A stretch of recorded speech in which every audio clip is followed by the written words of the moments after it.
जय मसीह की। मैं परमेश्वर का धन्यवाद करता हूँ। एक बार फिर परमेश्वर ने अपने पवित्र उपस्थिति में आने का मौका दिया है और आज 15 अगस्त 2021 है। आज ही के दिन 15 अगस्त 1947 को परमेश्वर की दया से हमारा भारत देश गुलामी की जंजीरों से आज़ाद हुआ था। तो जिस महान एकमात्र सच्चे परमेश्वर ने, अनादिकाल के परमेश्वर ने उस गुलामी से उनको मुक्ति दी, तो आज ज़रूरत है, आज समय आ पहुंचा है कि मेरा प्यारा भारत देश और मेरे प्रिय भारतवासी उनके आत्मा और प्राण के ऊपर लगे पाप और श्राप की जो गुलामी है, पाप की गुलामी है, उनसे भी मुक्ति पाएं। और वो मुक्ति क्रूस के नीचे घुटने के ऊपर आकर के सच्चे समर्पण और सच्चे प्रायश्चित और प्रभु के पवित्र और बहुमूल्य लहू के द्वारा जो क्रूस पर बहाया परमेश्वर के मेमने द्वारा पवित्र लहू, वो ही हमारे उन गुनाहों को धो सकता है, उन गुनाहों को साफ कर सकता है। हम अनादिकाल का विषय सीखते आ रहे हैं, तो 6 भाग हम सीख चुके हैं। आइए 7वें भाग की तरफ बढ़ते हैं। सर झुकाएं, प्रार्थना करें। महान जीवते परमेश्वर, अनुग्रहकारी प्रभु, तेरा धन्यवाद करते हैं। प्रभु, तेरा जीवता वचन सीखने जा रहे हैं। पवित्र आत्मा आप हमें सिखाएं, हमारी ज्ञान बुद्धि समझ को खोल दें और पवित्र आत्मा आप ही हमारी अध्यापक हैं, आप ही हमें सिखाएं। एकमात्र सच्चे परमेश्वर, अनादिकाल के परमेश्वर के विषय को ये 7वां भाग जारी रखने के लिए आपने कृपा दिया। आप ही हमें सिखाएं, एक एक की ज्ञान बुद्धि समझ आप खोल दें। प्रभु यीशु मसीह के सामर्थ्य और पवित्र नाम से मांगते, सुनो और ग्रहण करो, आमीन। आइए हम भजन संहिता 93 अध्याय का 2 वचन पढ़ते हैं। हे यहोवा, तेरी राजगद्दी अनादिकाल से स्थिर है, तू सर्वदा से है। तो मेरे प्रिय भाइयों बहनों, बहुत से मेरे दोस्त हैं, मित्र हैं, बोलते हैं हम सनातन धर्म से हैं। तो परमेश्वर ने तो कोई धर्म बनाया ही नहीं है। और यहाँ लिखा है, हे यहोवा, हे सर्वशक्तिमान परमेश्वर, तेरी राजगद्दी अनादिकाल से है। तो स्पष्ट हो चुका है कि परमेश्वर से सनातन कोई भी नहीं है और परमेश्वर ही सबसे पहला है और परमेश्वर ही सबसे अंत तक रहने वाला है। तू सर्वदा से है। और हम पढ़ते मीका 5 का, तो मीका नबी की किताब 5 अध्याय और उसका हम 2 वचन पढ़ते हैं। आइए मेरे साथ आप निकालें मीका नबी की किताब 5 का 2। हे बैतलहम एप्राता, यदि तू ऐसा छोटा है कि यहूदा के हजारों में गिना नहीं जाता, तो भी तुझ में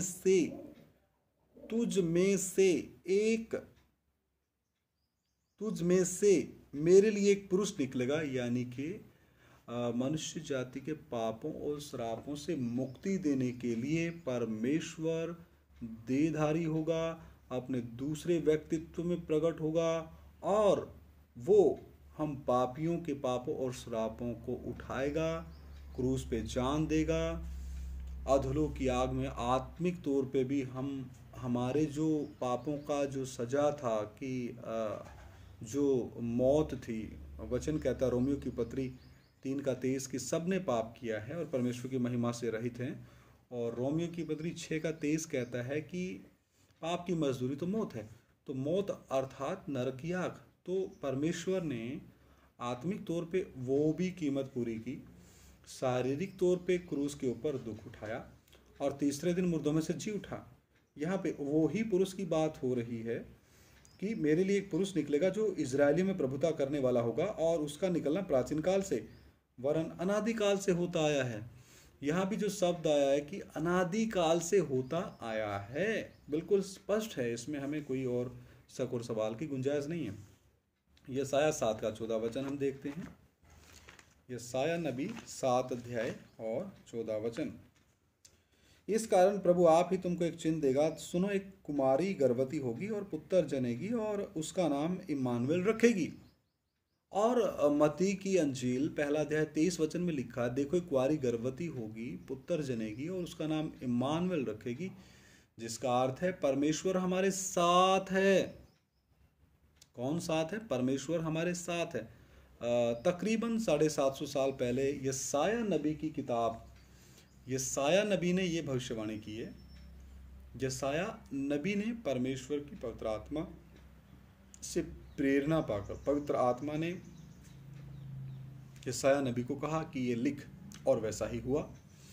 और हम देखते हैं मत्ती 1:23 हम पढ़ चुके हैं। जकरिया 13:7 भी हम देखते हैं। जकरिया नबी की किताब 13वां अध्याय उसका 7 वचन। सेनाओं की यहोवा की यह वाणी है, हे तलवार मेरे ठहराए हुए चरवाहे के विरुद्ध, अर्थात जो पुरुष मेरा सब जाति है उसके विरुद्ध चल। तू उस चरवाहे को काट, तब भेड़ बकरियां तितर बितर हो जाएंगी और बच्चों पर मैं अपने हाथ बढ़ाऊंगा। यहाँ परमेश्वर का जो नबी है जकरिया, उसको परमेश्वर का पवित्र आत्मा अपने हाथ में लेके ये भविष्यवाणी लिखवाता है कि हे तलवार, तलवार कौन सी? जो आदम ने पाप किए और सब आदमवंशी उस पाप के द्वारा परमेश्वर की दृष्टि में पापी हुए, और जन्म से ही हमारा पाप में जन्म हुआ है, तो माँ के गर्भ से ही हमारे खून के द्वारा पाप का प्रवेश हुआ है। जिस रीति से पति पत्नी शारीरिक संबंध बनाते हैं, तो खून में ही हमारे पाप है। तो पति का खून पत्नी के गर्भ में जब संभोग की रीति से जो स्पर्म जाते हैं, तो उसमें पति का खून होता है, और वो स्त्री के गर्भ में जा कर के 9 महीने की जो प्रक्रिया है बच्चे की बढ़ोतरी की, तो 9 महीने तक वो एक अच्छी ग्रोथ के साथ बढ़ता है। 9 महीने के बाद वो जन्म लेता है। इस रीति से मेरे प्रिय भाइयों बहनों, बुजुर्गों, नौजवानों, माताओं, बेटियों, तो पाप तो जन्म से ही है, और पाप तो खून के अंदर ही है, और पाप तो आदम ने हमें विरासत में दिया है। हम जन्म से ही पापी हैं। चाहे हम कितना भी अच्छा काम कर लें, बंदरों को केले खिला लें, चींटियों को आटा डाल लें, धर्म के कितने भी काम कर लें, वो तो हमारे अंदर जो विवेक दिया है परमेश्वर ने, भले और बुरे की आत्मा के अंदर जो पहचान दी विवेक के द्वारा, वो हम विवेक के द्वारा किए गए कामों के द्वारा स्वर्ग प्राप्ति की इच्छा ना करें। वो तो एक मनुष्य का कर्तव्य है, वो तो एक दया की भावना है जो परमेश्वर ने हमारे अंदर दी है। लेकिन इन धर्म के कामों के द्वारा, इन दया दृष्टि के कामों के द्वारा, जानवरों को उनके पेट को भरने के द्वारा, और गरीब बुजुर्गों की सहायता करने के द्वारा हम मोक्ष की प्राप्ति या स्वर्ग में प्रवेश नहीं प्राप्त कर सकते। स्वर्ग को कोई भी कमा नहीं सकता, उद्धार को कोई भी कमा नहीं सकता। अगर हम उद्धार को कर्मों के द्वारा कमाएं तो वो घमंड उत्पन्न करता है, और घमंडी का परमेश्वर सामना करता है। तो उद्धार एक दान है, उद्धार एक परमेश्वर की तरफ से क्या है? दान है। वचन कहता है अनुग्रह ही के द्वारा और विश्वास लाने से, यानी विश्वास के द्वारा, अनुग्रह ही से हमारा उद्धार हुआ है, मेरा उद्धार हुआ है। मैं उद्धार को कमा नहीं सकता। मैं चाहे कितना भी वचन रिकॉर्ड करके यूट्यूब पे डाल दूं, मैं चाहे कितना भी अच्छा प्रचारक बन जाऊं, मैं चाहे कितना भी अच्छा गवाही देने वाला बन जाऊं, मैं चाहे कितना भी अच्छा नोट्स बनाने वाला बन जाऊं, मैं कितना भी अच्छा वचन पढ़ने वाला बन जाऊं, लेकिन मैं किसी भी कीमत पर और कैसे भी उद्धार को कमा नहीं सकता, क्योंकि ये परमेश्वर की ओर से दान है। जिस रीति से इजरायलियों ने कोशिश की कि हम व्यवस्था को पूरा करेंगे, 613 के नियम, 613 नियम वो पूरा नहीं कर सके। सिर्फ और सिर्फ प्रभु यीशु मसीह ने व्यवस्था के 613 नियमों को पूरा किया। तो वो संपूर्ण बलिदान थे, आखिरी बलिदान थे, और सिद्ध बलिदान थे, उत्तम बलिदान थे, और वो परमेश्वर को मन भावना बलिदान अपने जीवन को चढ़ाया। इस रीति से रोमियो की पत्री 12वां अध्याय का वचन भी कहता है, 12 का एक वचन भी कहता है, अपने अपने शरीरों को जीवित पवित्र प्रभु यीशु मसीह के पवित्र लहू से हमें शुद्ध होना है, और परमेश्वर को भावता हुआ करके बलिदान चढ़ाना है। यही तुम्हारी आत्मिक सेवा है। तो हम मुख्य विषय के ऊपर आते हैं।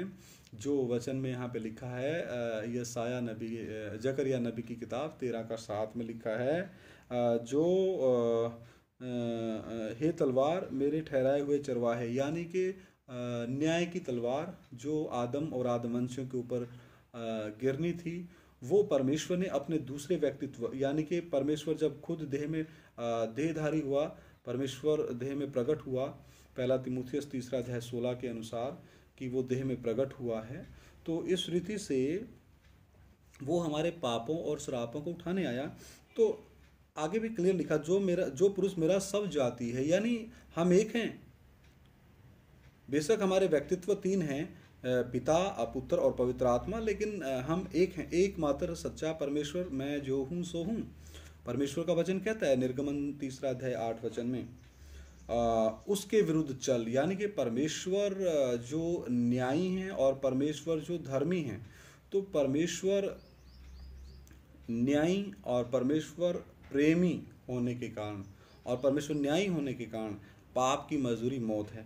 इसलिए जो न्याय की तलवार है, परमेश्वर के क्रोध को उठाने के लिए, परमेश्वर की क्रोध की सजा को और परमेश्वर के न्याय को उठाने के लिए एक ऐसे व्यक्ति की आवश्यकता थी जो निर्दोष हो, जो निष्कलंक हो, निर्दोष हो, निष्पाप हो, पवित्र हो और कुंवारी से जन्मा हो।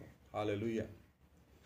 क्योंकि आदम के द्वारा सब आदमवंशी पापी हुए, क्योंकि वो सेक्सुअल तरीके से पति पत्नी के प्रेम की तरीके से वो पीढ़ियां आगे बढ़ी हैं, क्योंकि उन्होंने प्रेम किया, पति पत्नियों का प्रेम हुआ और उन्होंने शादी ब्याह किए, रिश्ते हुए, संभोग की रीति से वो जनरेशन पीढ़ियां आगे बढ़ी हैं। लेकिन इस रीति से तो वो 5 गुण ऐसे मनुष्य में नहीं मिल सकते थे, इसीलिए तो परमेश्वर को देह धारण करने की आवश्यकता पड़ी। 5 गुण मनुष्य जाति में नहीं है। पहला क्या, वो निर्दोष होना चाहिए, निष्कलंक होना चाहिए, निष्पाप होना चाहिए, परम पवित्र होना चाहिए और कुंवारी से जन्मा होना चाहिए। ऐसा तो हमें किसी इंसान में देखने को नहीं मिला, इसीलिए परमेश्वर देहधारी हुआ और इसीलिए कुंवारी के गर्भ में पवित्र आत्मा के द्वारा परमेश्वर देह में प्रकट हुआ, ताकि हम पापियों को कैसे न कैसे पाप और श्राप से छुड़ाए। कितना महान प्रेम है। इस महान प्रेम के लिए हम क्या दे सकते हैं? कुछ भी नहीं, हमारे पास कुछ है ही नहीं। ये शरीर भी हमारा नहीं है। पहला कुरिन्थियों 6:19-20 कहता है, क्या तुम नहीं जानते तुम्हारी देह परमेश्वर का पवित्र आत्मा का मंदिर है और तुम अपने नहीं हो, क्योंकि दाम दे करके मोल लिए गए हो। हमें खरीदा है परमेश्वर ने अपना पवित्र लहू बहाया है। परमेश्वर अपना प्रिय पुत्र हमारे लिए बलिदान किया है। यूहन्ना 3:16 क्या कहता है? परमेश्वर ने जगत से ऐसा प्रेम किया कि अपना इकलौता पुत्र जगत को दे दिया, ताकि जो कोई उसके ऊपर ईमान लाए वो नाश ना हो बल्कि हमेशा का जीवन पाए। तो हमेशा का जीवन पाने का एक ही रास्ता है, वो क्रूस पे लटका मसीहा, परमेश्वर का पुत्र, परमेश्वर का मेमना और साक्षात स्वयं परमेश्वर, 100% परमेश्वर 100% मनुष्य के तौर पे उन्होंने कष्ट उठाए और जब 100% परमेश्वर का अधिकार इस्तेमाल किया तो 4 दिन के मरे लाजर को जिंदा कर दिया। हालेलुया। वो जीवित परमेश्वर है, दूसरे व्यक्तित्व में देह में आकर के हमारे पाप और श्राप को उठाया, पूरी कीमत दी, तीसरे दिन मुर्दों में से जी उठे। अभी वचन के द्वारा तीसरा व्यक्तित्व पवित्र आत्मा के द्वारा आपसे और मुझसे अभी बात कर रहा है वचन के द्वारा, और मैं उस खुशी में आनंदित होते हुए ये वचन इस मीडिया के द्वारा, इस मोबाइल के द्वारा, इस व्यवस्था के द्वारा, इस प्रावधान के द्वारा, इस सिस्टम के द्वारा मैं बड़ी खुशी के साथ आप लोगों के बीच में बांट रहा हूँ, क्योंकि मुझे उद्धार की खुशी है और मुझे परमेश्वर की शांति है और मुझे परमेश्वर के प्रेम में मैं मजबूर होकर के ये अपने समय में, अपने व्यस्त समय में से समय निकाल करके उसके वचन को रिकॉर्ड करके अपने प्रेम करने वाले परमेश्वर के आज्ञा को मानते हुए आप लोगों तक पहुंचा रहा हूं। और मैं उम्मीद करता हूं कि आप भी उसी प्रेम में रंग जाएं। असली प्रेम है परमेश्वर का अगापे प्रेम, उस प्रेम से बड़ा कोई भी प्रेम नहीं है। इसमें आप रंग जाएं और एकमात्र सच्चे परमेश्वर को पहचान लें, उसके वचन को पढ़ें, उसके कलाम को पढ़ें और अपने आप को नम्र करें, उसके स्वभाव में, उसकी दीनता में, उसकी नम्रता में और उसके ढील डोल तक, कद काठी तक दिन प्रतिदिन बढ़ते जाएं। आइए सर झुकाएं, प्रार्थना करें। महान जीवते पिता परमेश्वर, अनुग्रहकारी प्रभु यीशु मसीह, तेरा धन्यवाद करता हूँ थोड़ी देर तेरा जीवता वचन सीखने के लिए आपने हमारे जीवनों में कृपा दी, तेरा शुक्र करते हैं। पवित्र आत्मा जो वचन रिकॉर्ड किया गया, जो भी भाई बहन बच्चे बुजुर्ग माता नौजवान बेटियां सुने, पवित्र आत्मा आप उनसे बात करें, आप उनके हृदयों को खोल दें और एकमात्र सच्चे परमेश्वर के साथ अपना व्यक्तिगत रिश्ता कायम करने के लिए कृपा दें। सारा आदर महिमा जलाल मैं तेरे नाम को देता हूँ। और पिता आज 15 अगस्त 2021 है खुदाबंद, मेरे प्यारे भारत देश के ऊपर भी तेरी दया हो, मेरे भारतवासियों के ऊपर तेरी दया हो और एक एक के ऊपर पिता तंदुरुस्ती आप दें, एक एक के जीवन में खुशहाली दें, असली शांति का राजकुमार एक एक के जीवन में आ जाए और वो अपने कर्ता को पहचान लें और उसके साथ अपना मेल मिलाप कर लें और पवित्र आत्मा की भरपूरी में आगे बढ़ते जाएं, मसीह को पहन लें, तेरा नाम महिमा पाए प्रभु। सारा आदर महिमा जलाल तेरे नाम को देते हुए प्रार्थना हमारे उद्धार के कर्ता प्रभु यीशु मसीह के सामर्थ्य पवित्र नाम से मांग लेता हूँ, सुनो और ग्रहण करो, आमीन। सभी को जय मसीह की। मारानाथा, हमारा परमेश्वर हमें बहुत जल्द लेने आ रहा है। ये कितनी बड़ी सौभाग्य की बात है कि हम बादलों में मसीहा से मिलने वाले हैं। सभी को जय मसीह की, सभी को जय हिंद।